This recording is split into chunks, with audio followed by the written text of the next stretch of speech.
সেমিফাইনালে ভারতকে হারিয়ে দিয়ে আমরা ফাইনাল খেলবো।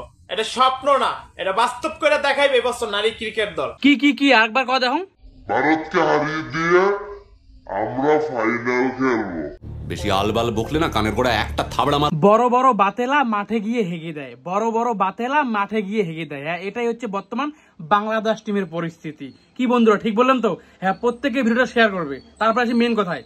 আচ্ছা, এদের কি ভাই বাংলাদেশে এতদিন নেট অফ ছিল না? এদের মুখে কদিন দেখা যায়নি, ঠিক আছে?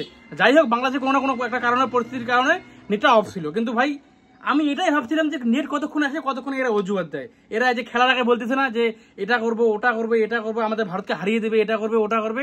ঠিক খেলা শেষে গিয়ে ঠিক অজুহাত তারা বের করে নেবে। শুধু অজুহাত নয়, নিত্য নতুন অজুহাত তারা বের করে নেবে। কারণ অজুহাত ছাড়া বাংলাদেশের এইরকম পাবলিক, অজুহাত ছাড়া বাংলাদেশের এইরকম পাবলিক চলতে পারে না। ভারতকে হারিয়ে দিয়ে আমরা ফাইনাল খেলবো। বলছি, ভারতকে হারানোর স্বপ্ন বাদ দিয়ে আজকে কি অজুহাত দিবি? আজকে তো খেলা আছে দুটোর সময়, ঠিক আছে? আজকে কি অজুহাত দিবি, এটা শিখে রাখ। নিত্য নতুন অজুহাত তৈরি করে রাখ। কারণ তোদের এখন নেট এসে গেছে, এখন তোদের অজুহাতগুলো দেখা যাবে। এই কিন্তু অজুহাতগুলো দেখা যায়নি, এখন তো দেখা যাবে। পুরো আলবাল ভাল বকে, শুধু আবাল তাবাল বকে নাকি ভাই? এই যে এত যে বাংলাদেশে একটা পরিস্থিতি হয়ে গেল, বাংলাদেশে যে এত বড় একটা পরিস্থিতি হয়ে গেল, ঠিক আছে? মানে এটা নিয়ে এদের কোনো মাথায় ব্যথা নেই। কারণ এটা নিয়ে তারা একটা ভিডিও করেনি। এর আমি টোটাল চ্যানেল ঘিরে দেখেছি, এই নিয়ে একটা ভিডিও নেই। শুধু ভারত। হ্যাঁ, শুধু ভারতকে নিয়ে। আমি নিজে বাংলাদেশের ছাত্রদের হয়ে ভিডিও করেছিলাম। কিন্তু ভাই এরা কি করতেছে? এরা শুধু ওই ভারতকে নিয়ে, ভারতকে হারাবো, এটা করবো, ওটা করবো। নেট পাওয়ার সঙ্গে সঙ্গেই তারা অজুহাত শুরু করে দিয়েছে।